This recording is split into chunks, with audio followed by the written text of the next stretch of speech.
artifacts again and again. That usually happens around 8 play points and higher, now, 7 to 8 play points. Even saying that, Daria boards can be dealt with by Portalcraft. And that's in the case if you do maximize your Icarus draws. If you draw Icarus and Fervent Machine Soldier to pull many of these ancient artifacts out early, you can deal with Daria some boards. combination of Hamlins to kind of continue pushing that. But it is something that you have to think through, right? So, for example, this early hand, I find it very interesting, for example, that he kept meta production, right? I don't think this is a very high-value card in this scenario. I always keep it in the combo version. The reason being is because it draws you a card. And if you do happen to draw the artifact that you draw, it draws you a card. Right? Yeah, there's no turn one play. There's no turn one play, so you can keep it. But it is kind of worrying, like that extra draw. Oh, there we go. Okay, but it's super important. Like, you have to be thinking about the rush artifacts. You have to be thinking about the wards, which he has one of the Iron Staff. So now that he's drawn the Deus Ex, he does not need to play any of his Majesty Alliance to put. He does not need to put analyzing artifacts in his deck anymore. The ones that draw you a card when they die. Yeah. He's already drawn the card that he needs to draw. Now he just double needs to. Biofab. Oh, he's gonna play it anyway. He wants to play followers on curve. I feel like. Yeah, I guess you have to. And I think, like, if you can, the biggest question and why I say it's so tough, there's so many situational things, is like, it's great, all these things are after Deus Ex happens, but you might not even be in the game at that point, right? Like, Daria will end you. However, if Spyike keeps going down this path of not drawing his Darias, it's not going to end well for him. Yeah, this is, what, the 3rd time, I feel like? It's not good. It's not good at all. And I think he's just going to take some time to put some more artifacts in his deck. Every turn he can just do this now. And Praetorian has not had a lack. You don't need to pool the artifacts yet, right? You can get that through Deus Ex returns. Now, the only reason why you might want to is to kind of guarantee that you get an Acceleratium, because as great as Deus Ex is, it doesn't provide your artifacts rush, right? So you're analyzing artifacts that you're filling your board with does not actually help that game plan. So. Oh wow, he wants to put a lot of analyzing artifacts into his deck. That's interesting. I don't know. This is also a tempo play. He might get bitten because Accelerator might not pop up. It's definitely happened a lot. 1 Acceleratium is a large percentage better than 0. 2 is like great. Now I have the cherry on top. 3 is overkill. I don't mind this play though. So the other thing that Biofabrication does that we didn't really talk about is it does afford you a tempo play on turns where you get an artifact early and you can play something extra just to get ahead of Daria, which I don't mind. The only problem I see is that if you gunk up your deck with analyzing artifacts without drawing into an Acceleratium, you're literally drawing a bunch of cards that are going to do nothing against a Daria board. And you have to wait all the way until turn 6 to even start gaining back the play points for playing the analyzing artifacts, which is what makes them very good, right? It's the free draw. Absolutely. But I still think he's in a really good position here. Again, we see Spyike with nothing to do. He's got Wind Blast and 2 Piercing Runes. He's got some Magic Owls. Praetorian's already at 15. He needs to take care of his health. But yes, you're right. There's very little. The double Piercing Runes can lead into a game where Spyike just draws into more options and is able to close it out, right? We saw how dangerous Piercing Runes can be. So Praetorian still needs to be careful. Like, he needs to move pretty quick. Let's see here. And still nothing too good. He can start with a Magic Missile here. I think you have to. At this point, you just have to be searching for your something. Daria. Ugh. That's not what you want to see. It's not the worst thing, but it's definitely not the best thing. I almost think it's already a little too late, right? You're already at turn 4. You haven't even begun boosting your Daria. So I'll say it's never too late. The reason I say that is because even when Deus Ex Machina is live, there are times where you draw a hand with no artifacts in it, and you can't do anything with the hand. Well, the big thing, too, is, like, you either go for the combo win or you tempo out, right? Which I think tempoing out might actually just be the way that this game ends. Well, he's been doing a really good job of tempoing this game, but he also has the end game. Now, he does have to, if he wants to activate it next turn, he will need to find a way to change around Resonance because it's going to turn off next turn. He could evolve the thing in Biofab, evolve the Icarus, Biofab it, and even just play, depending on what the artifact is, just play it to the table. If he biofabs, it'll turn it back off again, though. Right, because it'll pull the card. So he can just wait till next turn, but that's risky. I think you don't spend your Evolution Orb. You wait and see if you can Evolution Orb to go face. Because you really need to consider, like, Daria's late. You don't really know. Like, there's no perfect information, right? Praetorian has no idea that Daria hasn't been pulled yet. Right. This is the only thing I think about this play, though, is that Icarus is going to get picked off here. And now there's no way to guarantee that you can turn Resonance on next turn for the Deus Ex. Unless you draw an artifact. You have to specifically, at this point, draw an artifact in order to turn it on to get the engine started. Gosh, that's so much burn. Yeah, and now we're just going to see a stall turn here from Praetorian. He might still just play the Deus Ex and take back over the board. I think you play the Deus Ex, and then you don't trash the Saphira. You play out the Saphira for tempo, because that, to me, is like the biggest way that you actually win this game now. Yeah, and honestly, I don't even think it matters what Praetorian does much. If Spyike does not draw into something decent soon, he's just going to get overwhelmed. Yeah, he has nothing. Oh. It might give him an opportunity to remove this Deus Ex without using his last evolution orb, which I think is super key. It's not bad, and then he can use the evolution to maybe just flood the board this turn. Let's see what he gets, though. He's thinking about this one. Thinking about how he needs to spell boost correctly. Because if you throw out your hand, remember, like, Daria is very reliant on having cards in hand. Maybe until you get to, like, that 9 play point territory where it's like you can play less than a spell and still have Daria do something good. You can just play the Daria, yeah. Interesting. So he's thinking if he can Mysterian Knowledge this turn while also flooding the board. Realistically speaking, he can do whatever he wants this turn. Nice. Got the right spell. Feels good, man. Yeah, you can play everything. You can Owl, Evolve, Golem, Chimera, Ogler. And I think you should. And that's not a Chimera. That's a Flame Destroyer. We don't see it very often anymore. I actually think that's going to win the game. That's actually just going to win. I'm so confused as to why Praetorian just does not want to pop his endgame plan as soon as he possibly can. I just don't see any reason, because it's not like his hand's any good that's left over, right? Like, the big benefit of playing the Portalcraft deck is that you can literally just reshape your hand as early as turn 6. Puppeteer Strings. It's going to let you substitute and get 2 puppets, so that means you can get rid of the Magic Owl, get rid of the Golem, and then get destroyed. You get 3 puppets. 3? Okay, so you have 3. That means you can get rid of the Owl and the Ogler. That doesn't feel good at all. Now you do gain back. This is it. That's your. I would assume you biofab this just because. Yeah, you have to almost, just so you can do more with your turn. Yeah. And it turns on Resonance. There's no downside to this. If you biofab, you play 0, you gain 1, you go up to 5 play points. You Puppeteer Strings, you go 5 down to 1. No, you can't play Substitute with that. That might actually be the best. But this plus Substitution can take up to 7/7 if that's the route he wants to go, or just the artifact. 4 damage, removing 7 damage. You can still biofab here. Yep, he should.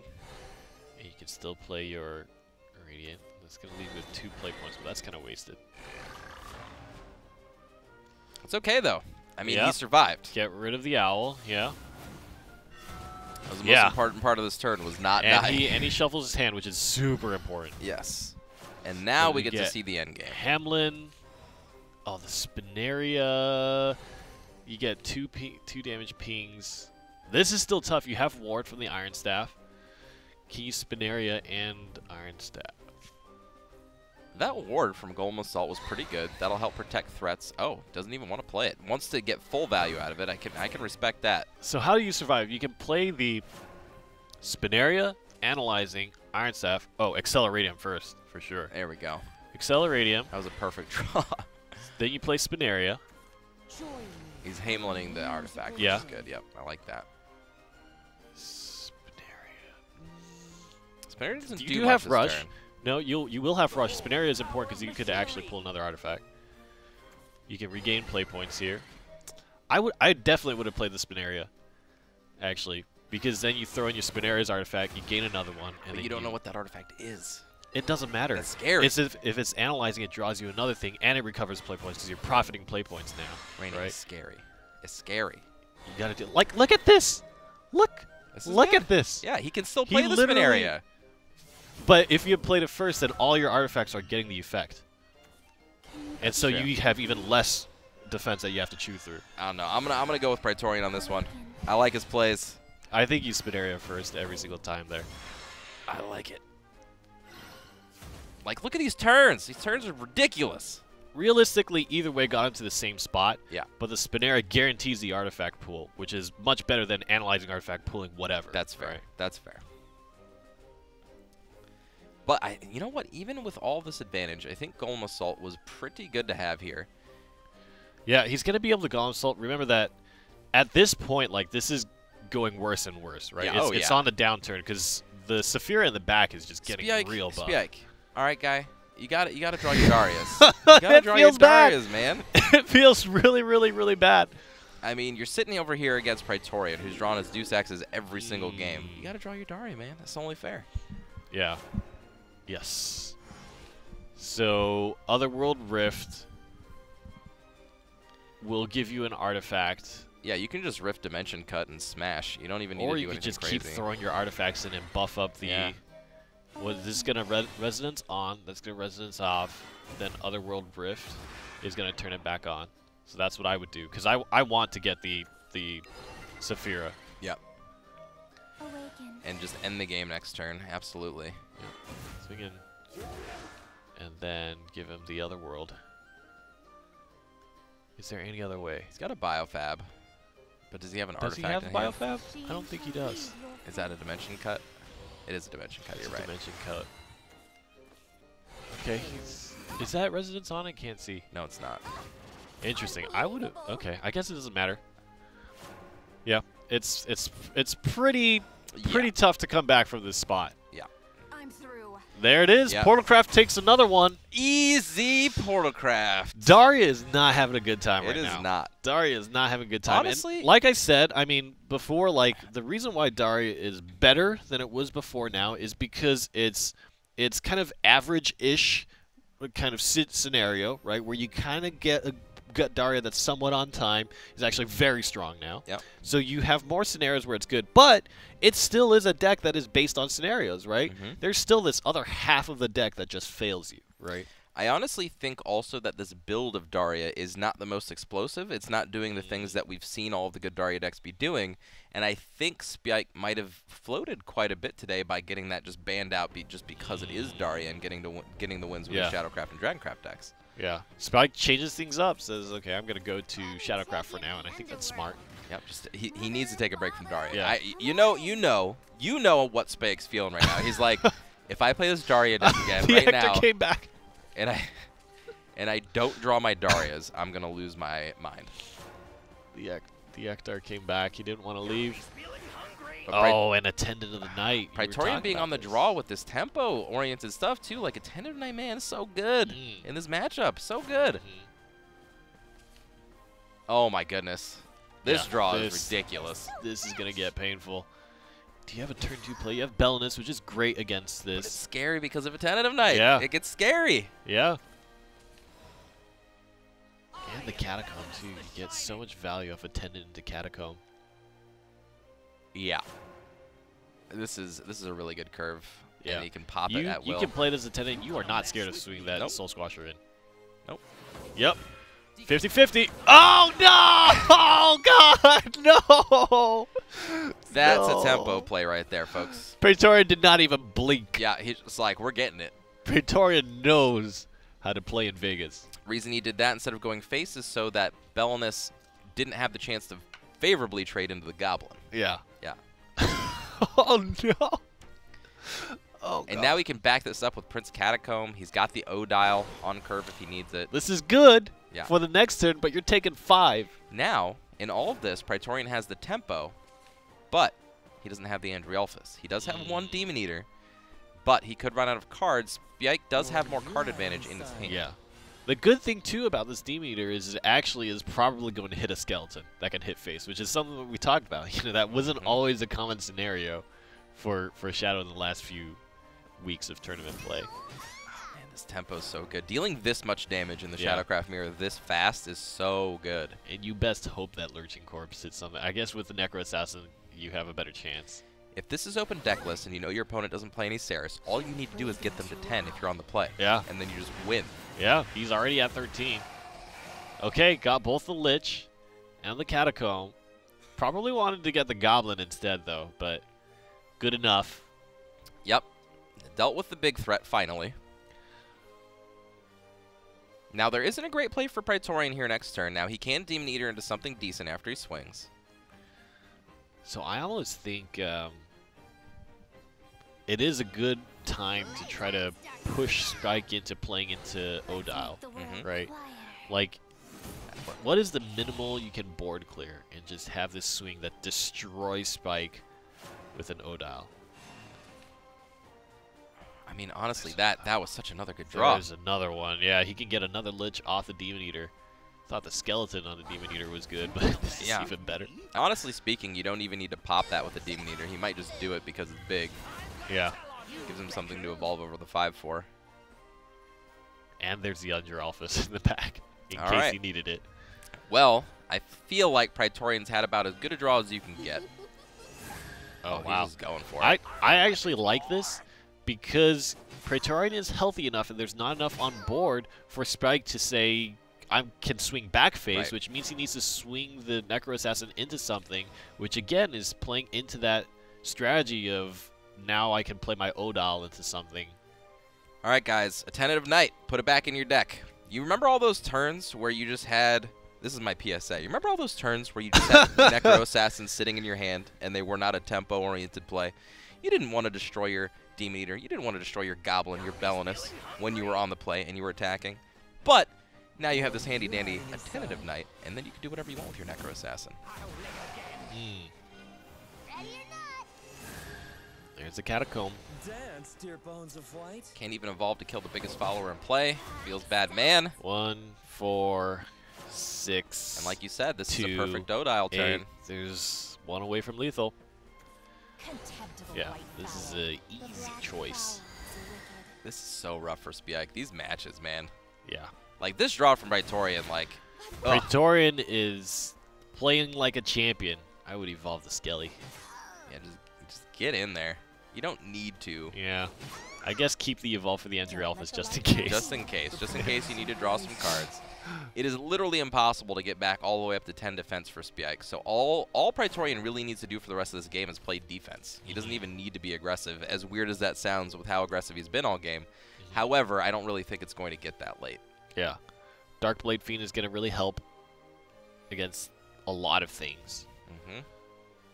2 Belenus, just very good drops. Yeah. This is probably the most absurd Shadowcraft draw we've seen so far. So forget what I said about Shadowcraft. If you build not forget about it. Actually, I did say this. This is the mirror. If you take Shadowcraft and you rebuild it with some better cards in it, I feel like Shadowcraft is really good.